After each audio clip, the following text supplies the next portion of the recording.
আমি সোজা হয়ে বসে আমার দুহাত দিয়ে মায়ের দুকাঁধ ধরে ফেললাম আর মায়ের একদম কাছে চলে গিয়ে বললাম, মা প্লিজ একবার দাও। সব ঠিক হয়ে যাবে, প্রমিস। আর কোনো দিন তোমাকে বিরক্ত করব না। কোনো দিন কোনো কারো সাথে দুষ্টুমি করব না, ভালো করে পড়াশোনা করব, ভালো রেজাল্ট করব। প্লিজ মা, প্লিজ। আমি বলতে বলতে একটা হামি খেলাম আর বলতে থাকলাম, প্লিজ মা। মা গো, জাস্ট একবার প্লিজ। আর কিচ্ছু চাই না, শুধু একবার দাও।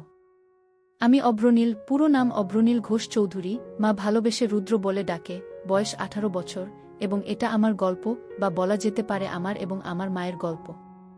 এটা একটা সত্যি ঘটনা, তাই আমি চাই যে আমার দর্শকরা পূর্ণ সত্যিটার সাথে পরিচিত হোক।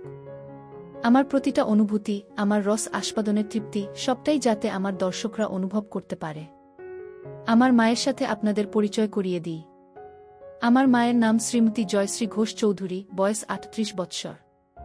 গায়ের রং শ্যামলা, কিন্তু ভারী মিষ্টি চেহারা, এবং তার থেকেও বেশি মিষ্টি ওনার হাসিটা। মায়ের মনটা ভারী সরল, তবে বুদ্ধি তীক্ষ্ণ। কিন্তু যত বুদ্ধি সব বাইরের জগতের ক্ষেত্রে। আমার বেলায় মায়ের শুধু সরলতা আর ইমোশন কাজ করে। আমার বাবা অনির্বাণ ঘোষ চৌধুরী একজন লেক এজেন্ট এবং কিছু অন্যান্য ব্যবসা করে। মাও কর্মরত। সব মিলিয়ে সংসারে কোনো রকম কোনো অভাব নেই। আমি স্কুলে পড়ি, বর্তমানে ক্লাস 9। বাড়িতে আমরা 3 জন ও আমার ঠাকুমা থাকি। ঠাকুমার বয়স 80 বছর। উনি বেশিরভাগ সময় ওনার রুমেই থাকেন এবং ঈশ্বর আরাধনায় নিজেকে মগ্ন রাখেন। আমার মায়ের প্রতি কোনো রকম কোনো দৃষ্টি শুরুতে আমার ছিল না। ছোটবেলায় সব ছেলেরা যে চোখে নিজের মাকে দেখে, আমিও সেভাবেই দেখতাম। কিন্তু আমার একটা বৈশিষ্ট্য ছোটবেলার থেকেই ছিল, মোটামুটি 12 বছর বয়স থেকে, সেটা হচ্ছে নেক ফিহেস, বা মহিলাদের গলার প্রতি এক অদ্ভুত আকর্ষণ। আর আমার মায়ের প্রতি আমার সূত্রপাত ঘটে আমার এই ফিহেসের দ্বারা। আমি শুরুতে ফেটিশ কি জিনিস জানতাম না, শুধু দেখতাম যে মহিলাদের গলা দেখতে অথবা ছুতে আমার খুব ভালো লাগত। সে বয়সে মহিলা বলতে তো শুধুমাত্র স্কুলের শিক্ষিকারা। মায়ের দিকে শুরুতে সেই দৃষ্টি পড়েনি। তখন শুধু স্কুল শিক্ষিকাদের গলা নানা বাহানায় স্পর্শ করতাম এবং তাতেই তৃপ্তি পেতাম। আস্তে আস্তে বয়স বাড়ল। বয়সের সাথে সাথে আমার পিপাসাও বাড়ল। কিন্তু নেক ফেটিশটা বা মহিলা গলার প্রতি লোভটা কিন্তু আমার রয়ে গেল।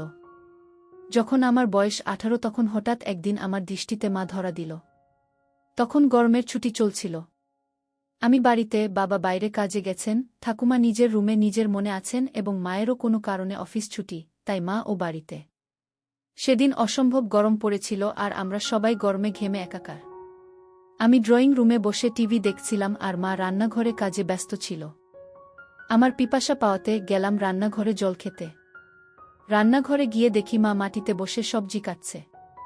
রান্নার লোক সেদিন আসেনি। রান্নাঘরে ফ্যান না থাকার জন্য মায়ের একেবারে নাজেহাল অবস্থা। পুরো শরীর ঘামে একেবারে ভিজে গেছে। তখনও আমার মনে মায়ের প্রতি কোনো পাপ চিন্তা ছিল না। আমি নির্বিকার মনে জল খাবার জন্য মায়ের পেছনে রাখা শেলফ থেকে জালের বোতল নেবার জন্য মায়ের পাশ দিয়ে মায়ের পেছনে চলে গেলাম। জলের বোতল নিয়ে আমি জল খেতে খেতে সামনের দিকে, মানে মায়ের দিকে ঘুরলাম। মা আমার ঠিক সামনে বসে সবজি কাটছিল আর আমি একদম মায়ের পেছনে। আমাদের রান্নাঘরটা ছোট। মায়ের কাছাকাছি দাঁড়ানো সত্ত্বেও এর আগেই কোনোদিন কোনো পাপ চিন্তা আমার মনে আসেনি। কিন্তু সেদিন জল খেতে খেতে হঠাৎ কি মনে হলো, একবার নিচে মায়ের দিকে তাকালাম। দেখে আমি আর থাকতে পারলাম না, অনুভব করলাম আমার ওটা দাঁড়িয়ে পড়েছে। সেদিনই তখন জীবনে প্রথমবার আমার মনে আমার মাকে নিয়ে লোভ জন্মালো। আমি ভাবতে থাকলাম, আমি আমার স্কুল শিক্ষিকাদের ক্ষেত্রে যেরকম বাহানা দিয়ে ওনাদের স্পর্শ করতাম, সেরকম একটা বাহানা করতে থাকলাম মনে মনে। এক সময় আমি মাকে বলে উঠলাম, মা, মা বল কি হয়েছে? মা তোমার গলায় কি একটা আছে? মা আমার গলায়? আমার গলায় আবার কি থাকবে? না মা, তোমার গলায় কি একটা লেগে আছে। মা, কই, বলে মা নিজের হাত দিয়ে একটু নিজের গলাটা পরিষ্কার করার চেষ্টা করল। এদিকে আমি তো নিজেকে সামলাতে পারছিলাম না। আমি বললাম, হয়নি মা, এখনো লেগে আছে। মা নিজের ঘামে ভেজা গলা আর ঘাড় হাত দিয়ে মুছতে মুছতে বলল, এখনো আছে? কি লেগে আছে রে? আমি দূর থেকে বুঝতে পারছি না। আমাকে তোমার গলার কাছে গিয়ে দেখতে হবে। মনে হয় পিঁপড়ে বা এমনি নোংরা। আমি তোমার গলার কাছে এসে দেখব মা, কি লেগে আছে। মা, আচ্ছা থাক লেগে। আমার গলায় কি লেগে আছে না আছে তোকে দেখতে হবে না। তুই পড়তে বসগে, যা। শুধু পড়ায় ফাঁকি দেয়া। সকাল থেকে তো পড়তেই বসলি না। আমার মনটা খারাপ হয়ে গেল। ভাবছিলাম এই সুযোগটা হাতছাড়া হয়ে গেল বুঝি। কিছু একটা করতে হবে। আমি বললাম, হ্যাঁ যাচ্ছি পড়তে, কিন্তু তোমার গলায় ওটা লেগেই থাকবে? দেখতে কেমন একটা লাগছে। মা, কি এমন লেগে আছে রে? কি? এই বলে মা আবার নিজের দুহাত দিয়ে নিজের গলাটা ভালো করে ম্যাসেজ করার মতো ডোলে পরিষ্কার করার চেষ্টা করল। আমি, উহু, এখনো লেগে আছে, যায়নি। আসলে তোমার গলাটা ঘামে ভিজে আছে তো তাই বোধহয় যাচ্ছে না। এদিকে আসলে মায়ের গলায় কিছু ছিলই না শুরু থেকে। মা তো আর সেটা জানত না, তাই মা আমার নাটক ও পাপ বুদ্ধিটাও বুঝতে পারছিল না। মা এবার খানিকটা বিরক্ত হয়েই বলল, দাঁড়া তো, আয়নায় গিয়ে দেখি। আমি ভাবলাম, যা সর্বনাশ! আয়নায় দেখলে তো মা বুঝে যাবে যে মায়ের গলাতে কিছু লেগে নেই আর আমার কার্যসিদ্ধি হবে না। সাথে সাথে আমি বলে উঠলাম, মা, আমি তোমার গলাটা পরিষ্কার করে দেব। তুমি আবার কেন উঠবে? মা, আচ্ছা ঠিক আছে দে, কিন্তু তাড়াতাড়ি করে পড়তে যা। কোনোরকম কোনো ফাঁকিবাজি না। আমি তো এই কথা শুনে মহা আনন্দে মনে মনে লাফাচ্ছি। আমি মায়ের একেবারে সামনে গিয়ে হাঁটু গেড়ে বসলাম। বললাম, দেখি মা, একটু গলাটা উঁচু করো, মানে একটু উপর দিকে তাকাও। মা আমার কথা মতন একটু মাথা উঁচু করল। আমার সামনে আমার মা তার গলাটা সমর্পণ করে দিল, ঠিক যেন একটি হরিণ নিজেকে একটি ক্ষুধার্ত সিংহের সামনে সমর্পণ করে দিচ্ছে। মায়ের গলায় কোনো তিল নেই, তবে দেখলাম মায়ের ডান ঘাড়ে একটা ছোট্ট বাদামি তিল আছে। গলার মাঝখান দিয়ে দুটো রেখা চলে গেছে পাশাপাশি, মানে দুটো গলার ভাঁজ আর কি। আমি কাপা কাপা হাতে মায়ের গলা স্পর্শ করলাম। প্রথমে আস্তে করে। ছুতেই অনুভব হলো যে মায়ের গলাটা কি নরম ও চামড়াটা কি মসৃণ। আমি আর থাকতে পারলাম না, আমার পুরো ডান হাত দিয়ে মায়ের গলাতে বোলাতে লাগলাম। এই সব কিছু কয়েক মিনিটের মধ্যে ঘটে গেল। মা বলল, কি রে হয়েছে? আমি, মা, আরেকটু মাথাটা উঁচু করো, তোমার গলার ভাঁজে আটকে গেছে। গলাটা পুরো স্ট্রেচ না হলে পরিষ্কার হচ্ছে না। এই শুনে মা নিজের মাথাটাকে আরও পেছন দিকে করার চেষ্টা করল। আমি মায়ের থুতনি ধরে আরেকটু উপর দিকে করে দিলাম, যাতে মায়ের গলাটা পুরোপুরি আমার সামনে মেলা থাকে। আমি তাকিয়ে একবার দেখে নিলাম যে মায়ের দৃষ্টি ওপরে ছাদের দিকে, মানে আমি সামনে। মায়ের গলা নিয়ে কি করছি মা দেখতে পারবে না। আমি বললাম, মা, আমি একটু তোমার গলার কাছে এসে ফু দিচ্ছি, যাতে তাড়াতাড়ি পরিষ্কার হয়ে যায়, ঠিক আছে?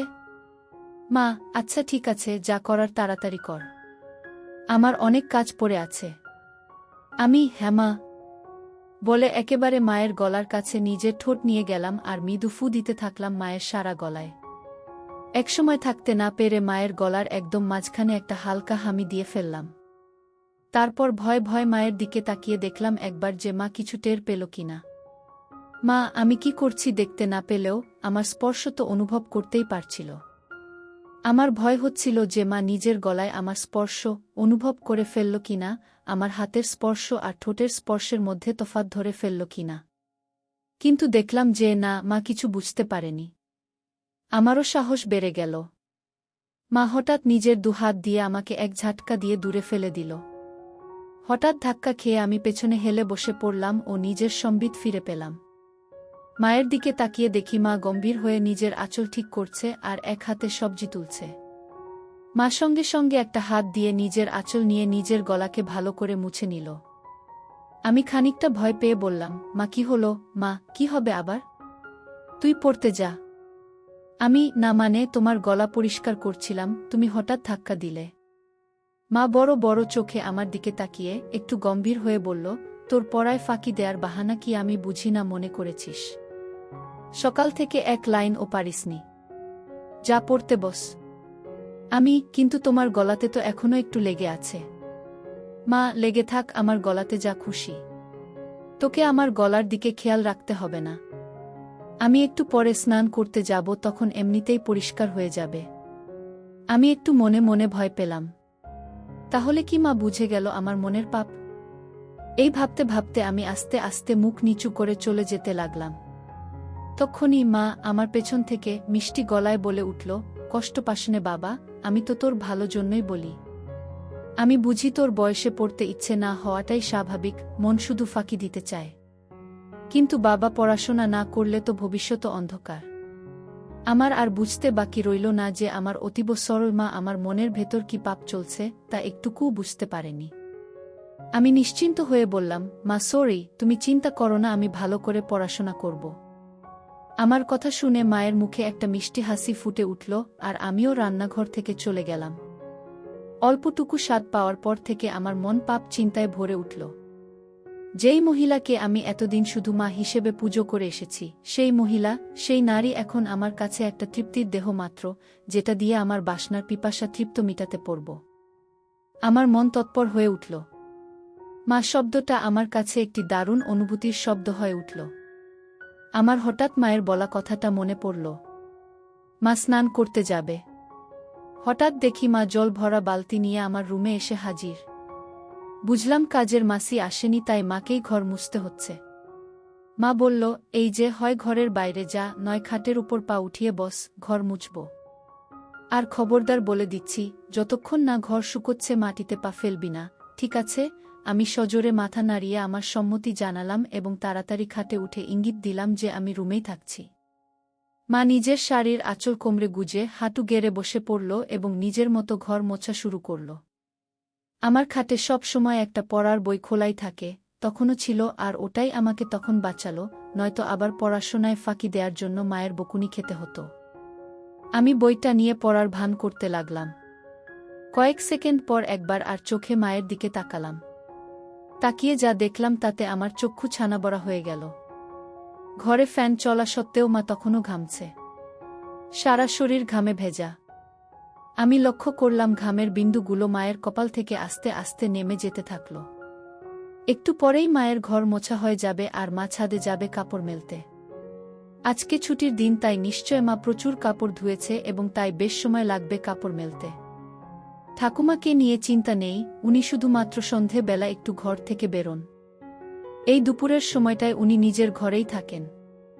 আমি অপেক্ষা করতে থাকলাম কখন মা ছাদে যায়। এক সময় মা হাঁক পারল, রুদ্র, আমি ছাদে যাচ্ছি, ঘরের দিকে নজর রাখিস। ঠাকুমা কানে শোনে না, তাই ঘর ফাঁকা হলে কাউকে ঘরের খেয়াল রাখতে হয়। যাই হোক, আমি যেই সুযোগের অপেক্ষায় ছিলাম সেটা পেয়ে গেলাম। আমার পকেট স্ক্রুড্রাইভার আর পকেট হাতুড়ি নিয়ে আমি চললাম মায়ের বেডরুমের দিকে। মায়ের বাথরুমের দরজাটাকে দুপাশ থেকেই ভালো করে পর্যবেক্ষণ করলাম। প্রথমবারে কোনো ফুটো পেলাম না। মনটা একটু খারাপ হলো। এই ভারী কাঠের দরজায় তো আর এই পলকা দিয়ে এত কম সময় নতুন করে ফুটো করা যাবে না। কিন্তু আমি আবার বিশ্বাস নিয়ে খোঁজ শুরু করলাম। অবশেষে দেখলাম যে দরজার ভেতর দিক থেকে একটা ছিদ্র শুরু হয়েছে, কিন্তু সেটা এখনো এপার ওপার হয়নি। আমি সঙ্গে সঙ্গে আমার হাতিয়ার দিয়ে ফুটোটাকে বড় এবং সম্পূর্ণ করতে লেগে গেলাম। সফল হওয়ার পর ফুটো দিয়ে দেখলাম যে পুরো বাথরুমের ভেতরটাই পরিষ্কার দেখা যাচ্ছে। আমি আনন্দে আত্মহারা হয়ে উঠলাম। আমি মায়ের বেডরুম থেকে যাওয়ার আগে ফুটোটাকে সাময়িকভাবে একটা ছোট্ট কাঠের টুকরো দিয়ে বন্ধ করে আসলাম, যাতে মায়ের সন্দেহ না হয়। এরপর অপেক্ষা করতে থাকলাম কখন মা স্নানে যায়। এক সময় মা ছাদ থেকে আসলো এবং আমি স্নানে গেলাম বলে সোজা বেডরুমে চলে গেল। মা নিজের বেডরুমের দরজা ভেতর থেকে বন্ধ করতে যাচ্ছিল, তখন আমি বিপদ দেখে বলে উঠলাম, মা, রুমের দরজা বন্ধ করো না, যদি আমার কিছু লাগে। মা, আমাদের রুমে আবার তোর কি কাজ? আমি, না মানে, দরকার তো পড়তেই পারে। তোমারও তো দরকার পড়তে পারে। হঠাৎ যদি কিছু লাগে তোমার, যেমন সাবান বা কিছু। কখন কি দরকার পড়ে কেউ বলতে পারে। বাথরুমের দরজা তো আর খোলা রাখতে বলছি না, রুমের দরজাটাকে খোলা রাখতে বলছি। আমি খানিকটা ঠাট্টা করে বললাম। মা, হ্যাঁ ঠিক আছে, তোকে ও তো পাকামো করতে হবে না। খোলা রাখছি রুম। বাড়ির দিকে খেয়াল রাখিস। আমি গেলাম স্নানে। আচ্ছা মা। মা বাথরুমে ঢোকার 2 সেকেন্ডের মধ্যে আমি মায়ের রুমে ঢুকে একেবারে বাথরুমের দরজার সামনে চলে গেলাম। স্ক্রুড্রাইভার দিয়ে খুঁচিয়ে দরজার ফুটোটার থেকে কাঠের টুকরোটা বের করতে আমার বেশি সময় লাগল না। আমার সামনে তখন আমার যত্নে তৈরি করা দরজার বড় ফুটোটা খোলা। আমার মনে হচ্ছিল যেন স্বর্গের জানালা কেউ খুলে দিয়েছে আমার চোখের সামনে। নিজেকে সামলাতে না পেরে আমি আস্তে আস্তে নিজের চোখটা ফুটোর দিকে নিয়ে গেলাম। মনে নানান ভাবনা চলছে। আমার হৃৎপিণ্ড এত জোরে লাফাচ্ছিল যেন শরীরের বাইরে বেরিয়ে আসবে। এত জোরে বুকের শব্দ হচ্ছিল যে ভয় হচ্ছিল মা না শুনতে পেয়ে যায়। ভাবছিলাম যে আজকে আমি যেটা দেখব এটা পৃথিবীর যে কোনো ছেলের জন্য নিষিদ্ধ। আমি বুঝলাম মা এখুনি বেরোবে বাথরুম থেকে। আমি সাথে সাথে ফোনের রেকর্ডিং স্টপ করলাম। দরজার ফুটোটাকে আবার কাঠের টুকরো দিয়ে সয়ত্নে বন্ধ করে দিলাম ছুট নিজের ঘরের দিকে। নিজের ঘরে পৌঁছনো মাত্র শুনতে পেলাম মা বাথরুমে থেকে বেরিয়ে এসেছে। মনে মনে হাফ ছেড়ে বাঁচলাম। আমার মনে তখন পরম আনন্দ, যেন বিশ্ব জয় করে এসেছি। আমার মন ব্যাকুল হয়ে উঠল মাকে পাওয়ার জন্য। মনে মনে প্ল্যান ভাবতে থাকলাম, কিন্তু কোনো প্ল্যান মাথায় আসছিল না। এদিকে মায়ের অফিস শুরু হয়ে গেল। মাকে একা পাওয়ার সুযোগ হচ্ছিল না। আমার মন তরপাতে থাকল। দিনের পর দিন আমি মন মরা হয়ে যেতে থাকলাম। পড়ায় মন বসছিল না। টিউশন টিচারের কাছ থেকে আমার নামে নালিশও আসে মায়ের কাছে। মা আমাকে নিয়ে একদিন বাবার সাথে সন্ধে বেলা বসে জিজ্ঞেস করে কি হয়েছে আমার, বোঝায় ভালো করে পড়তে। কিন্তু আমি কি আর আসল কারণটা বলতে পারি, তাই চুপ করে বাবা মায়ের কথা শুনি এবং হজম করি। এভাবে বেশ কিছু দিন কেটে যায়, আমার মানসিক ও শারীরিক পরিস্থিতির উন্নতি হয় না। মা বাবাও হাল ছেড়ে দেয়, বোধহয় ভেবেছিল যে স্কুল খুললে রুটিন এ চলা শুরু হবে, তখন সব ঠিক হয়ে যাবে আমার। কিন্তু একমাত্র আমিই জানি আমার কিসে উন্নতি হবে। এভাবে প্রায় এক যায়। আমি আমার 15তম জন্মদিন পার করি। আমি আর নিজেকে শান্ত রাখতে পারতাম না। মাকে ধরার সময় নিয়ন্ত্রণ হারিয়ে মায়ের গলায় কামড়ে দিলাম। অমনি মা আমাকে ঠেলে সরিয়ে দিয়ে বলল, শর্ত রুদ্র, বেয়াদব কথাকার, আজকাল একটু বেশিই গায়ে পড়ছিস। আমার এসব ভালো লাগে না। গরমের মধ্যে গা ঘেঁষাঘেঁষি। আগে তো এরম করতিস না তুই। আমি কি যে বলো মা। কেন, আমি তো তোমাকে আদর করে আগেও ধরতাম। মাসে যাই হোক, হেফতে ওই হিন্দি আর ইংরেজি সিরিয়াল সিনেমা দেখে তোর এইসব ভীমরতি চেপেছে। আমাদের বাঙালিদের মধ্যে ছেলেরা বড় হয়ে গেলে মায়ের থেকে দূরে দূরে থাকে, এরম গা ঘেঁষাঘেঁষি করে না। আর তুই তো একটু বেশিই করিস। ধরার পর কি আমার গলায় ঘাড়ে কামড়ে দিস? এতে পরে আমার ব্যথা করে। দুবার তো দেখেছি কালসিটে পড়ে গেছে। এটা কি তোর নতুন কোনো দুষ্টুমি শুরু হয়েছে, নাকি আমার উপর রাগ করে আমার বকুনির প্রতিশোধ নিস তুই? আমি তো মায়ের কথা শুনে পাথরের মতন দাঁড়িয়ে ভয় পাচ্ছিলাম আর ভাবছিলাম যে মা তবে আমার মায়ের গলায় হামি দেয়া কামড়ানোটা টের পেয়েছে প্রতিবার। আর সেটাই তো স্বাভাবিক। আমিই বোকা, পাপের চোটে গান শূন্যর মতো ওভারকনফিডেন্ট হয়ে যাচ্ছিলাম আস্তে আস্তে। এখন কি হবে? আবার ভাবলাম মা টের পেয়েছে ঠিকই, কিন্তু তার ছেলের আসল মতলবটা এখনো বুঝতে পারেনি। এটা ভাবা মাত্র আমার মনে একটু সাহস আসলো। আমি বললাম, কি যে বলো মা তুমি। এটাতে আমার আবার কি দুষ্টুমি? আমার সব বাঙালি বন্ধুরাও তো তাদের মাকে ভালোবেসে এভাবে ধরে। মা এবার একটু বিরক্ত হয়, বলল, সে কে কি করছে সেটা আমি জানি না। আমার এটা পছন্দ না, তাই তুই এটা করবি না, ব্যাস। বোঝা গেল। আমি মাথা নেড়ে আমার সম্মতি জানালাম। মা, আর বন্ধুদের থেকে এই সমস্ত বদ অভ্যেস না শিখে ভালো কিছুও তো শিখতে পারিস নাকি? আমি বুঝলাম কথা লাভ নেই। ব্যাপারটা খুব সিরিয়াস দিকে যায়নি, তাই এখানেই ইতি করতে হবে। আমি তাই আবার ঘাড় নিলে বললাম, হ্যাঁ মা, তুমি ঠিকই বলেছ। আমি তোমার কথা মতোই চলব। মা এটা শুনে নিজের রুমে চলে গেল, আর আমিও আমার রুমে হাত দিয়ে কাজ সেরে নিলাম। এর মধ্যে আবার একদিন মা ছুটি পেল এবং বাড়িতেই ছিল। বাবা ভাগ্যবশত কাজে বাইরে। আমার মনের শয়তান জেগে উঠল। মনে মনে ভাবলাম, আজকে যে করেই হোক মাকে পেতেই হবে। দুপুরে খাওয়া দাওয়া শেষ করে আমি আমার ঘরে আর মা নিজের ঘরে দুপুরের ঘুম দিতে চলে গেলাম। বিছানায় শুয়ে থাকলাম ঠিকই, কিন্তু ঘুম আর আসছে না। মায়ের ঘরে পৌঁছে আমি আস্তে করে বেডরুমের দরজা ফাঁক করে মায়ের রুমে ঢুকলাম। ঢুকে দেখি মা বিছানার একদম একধারে এসে দরজার দিকে পাশ ফিরে শুয়ে আছে। আমিও এবার নিশ্চিন্ত হয়ে মায়ের পাশে খাটের উপর বসলাম। মা বা দিকে কাত হয়ে শুয়েছিল। আমি এবার সাহস করে মায়ের গলার একদম কাছে চলে গেলাম। কিন্তু বিপদ ঘটল তারপরেই। মায়ের ঘুম সাথে সাথে ভেঙে গেল, আর মা আমাকে ধাক্কা মেরে ফেলে বিছানায় উঠে বসল। মা, কি রে বাবা, তুই কি করছিলিস আমার কাছে এসে? আমি আমতা করতে করতে বললাম, কই মা, কিছু না তো। মা একটু রেগে গিয়ে বলল, কিছু না তো মানে? রুদ্র, দেখ, ভালো চাস তো সত্যি কথা বল। কি করছিলি তুই আমার এত কাছে এসে? আমি কোথায় মা? না না, আমি কোথায় তোমার কাছে ছিলাম? আমি তো তোমার পাশে খাটে বসেছিলাম। আমার আসলে ঘুম আসছিল না, তাই তোমার সাথে গল্প করতে এসেছিলাম। এসে দেখি তুমি ঘুমোচ্ছ, তাই তোমার কাছে বিছানায় সবে একটু বসেছিলাম। ভাবলাম যদি তুমি একটু জেগে থাকো তাহলে আমার সাড়া পেয়ে উঠবে। কিন্তু আমার এত সুন্দর মসৃণ বানানো গল্প মায়ের একটুকু বিশ্বাস হল না। মা জোরে বলে উঠল, মিথ্যে কথা বলিস না। তোর গরম নিঃশ্বাস আমি আমার ঘাড়ে অনুভব করেছি। বল, কি করছিলি তুই? আমি বললাম, মা, আমি তোমার কাছে কিছু লুকোবো না। আমি তোমাকে খুব ভালোবাসি, কিন্তু আমি জানি না কেন আমার তোমার প্রতি একটা অদ্ভুত আসক্তি আছে। আমার কথা তখনও শেষও হয়নি, মা আমার গালে সপাটে এক থাপ্পড় মারল। আমি প্রায় মাথা ঘুরে বিছানায় লুটিয়ে পড়লাম। মা, তোর লজ্জা করছে না রুদ্র, তোর মাকে এগুলো কথা বলতে? আমি তোর মা, তোকে জন্ম দিয়েছি। মা মানে বুঝিস জানোয়ার?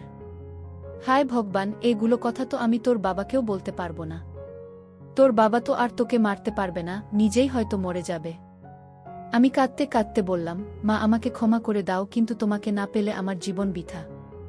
আমি জানি না কেন সব সময় শুধু তোমার কামনা আমার মন জুড়ে থাকে। আমার পড়ায় মন বসছে না, রেজাল্ট খারাপ হচ্ছে, এমনকি আমার শরীর ভালো নেই। তুমি তো সবই জানো মা। বিশ্বাস করো, আমি অনেক চেষ্টা করেছি, কিন্তু কিছুতেই তোমাকে পাওয়ার ইচ্ছেটাকে মন থেকে বের করতে পারিনি। আমি সাইকিয়াট্রিস্টের কাছেও গিয়েছি, কিন্তু তাদের কাছেও এর কোনো ট্রিটমেন্ট নেই। আমার অন্য কোনো মেয়েকে দেখলে এমন অনুভূতি হয় না যেমন তোমাকে দেখলে হয়। আমি কি করব বলো মা? মা, থাম রুদ্র, থাম। দোহাই তোকে, তুই চুপ কর। আমার কান আর নিতে পারছে না। আমি চুপ করে নিচের দিকে তাকিয়ে থাকলাম। খানিকক্ষণ পর মাকে একটু শান্ত দেখলাম। বলল, রুদ্র বাবা, শোনো, এটা হয়তো একটা বয়সের প্রবলেম।